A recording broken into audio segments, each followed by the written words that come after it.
Matagumpay na idinaos ng Atin Ito Coalition ang isang concert sa Pag-asa Island. Update po tayo sa ulat on the spot ni Bam Alegre. Bam? Connie, magandang umaga mula rito sa West Philippine Sea. Patuloy ang ating paglalayag pabalik ng Maynila matapos ang matagumpay nga na pagsasagawa ng Atin Ito Coalition ng isang civil mission sa Pag-asa Island.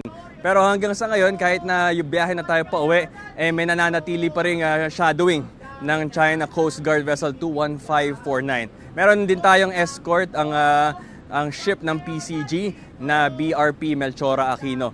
At sa gitna ng pagbubuntot ng China ay mahalagang pagtaguyod daw ito ng ating karapatan sa ating exclusive economic zone na nakapagtanghal ng isang sea concert for peace and solidarity.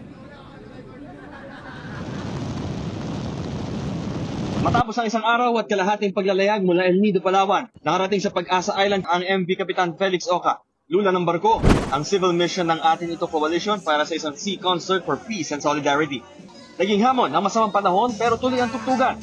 Teritoryo namin to, ba't kayo nandito?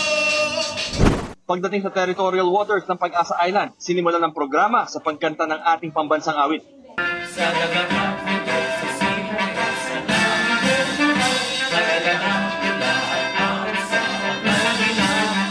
Sa bridge ng barko ay tinuloy ang concert, isang pagdiriwang ng pagkakaisa ng mga artist mula sa iba't ibang bahagi ng Asya, tulad ng Indonesia,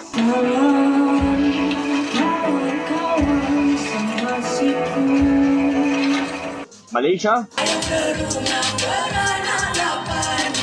at South Korea.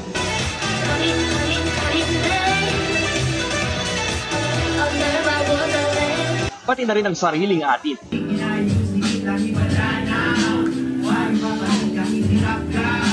Kasabay ng programa, dumating ang mga mangingisda ng Pag-asa Island para makadaupang palad ang Atin Ito Coalition. Binigyan din sila ng supply ng gasolina. Ang mensahe sa China ay klaro. Gusto natin ng kapayapaan sa West Philippine Sea. At yung kapayapaan na yan, hindi lang Pilipino ang may gusto, pero yung mga mamamayan din ng ating mga kapitbahay. Tayo ay nakapag-jamming, tayo ay nakapag-concert. This is again a historic mission because it's the first ever concert at sea for peace na ginanap natin dito sa West Philippine Sea. At ang maganda sa mission na ito, hindi lang mga Filipino artists ang tumugtog at nakikanta, nakijam din yung mga artists dun sa mga karatig bansa natin. Meron tayong artists mula sa Malaysia, Indonesia, South Korea. Nanatili ang pagbantay ng Philippine Coast Guard sa MV Kapitan Felix Oca dahil sa kanilang monitoring. Noong alas 3 ng hapon, meron 3 barko ang China Coast Guard at 22 Chinese Maritime Militia vessel sa palibot ng Pag-asa Island. Sa buong biyahe ng MV Kapitan Felix Oca, nanatiling nakabuntot ang China Coast Guard. Noong una, 2 ang nakashadow na barko. Pero nang mauna sa West Philippine Sea ang isang escort ng Atin Ito Coalition sa Pag-asa Island, sinundan ito ng isang vessel ng China Coast Guard. Very lucky when naka-approach tayo ng this, ano rin ako na-amaze na nakalapit tayo ng ganong kalapit sa ating Pag-asa Island. And very ano rin ako, kasi like nung first mission namin talaga, nag-tense o nag-ano sila ng dangerous maneuvering. So, siyempre, yung ating safety of the vessel and safety of the groups. So, nag-abort mission kami nung first mission namin. So, okay. Ngayon, very talaga. Okay ang natin. Sabi nga, successful yung...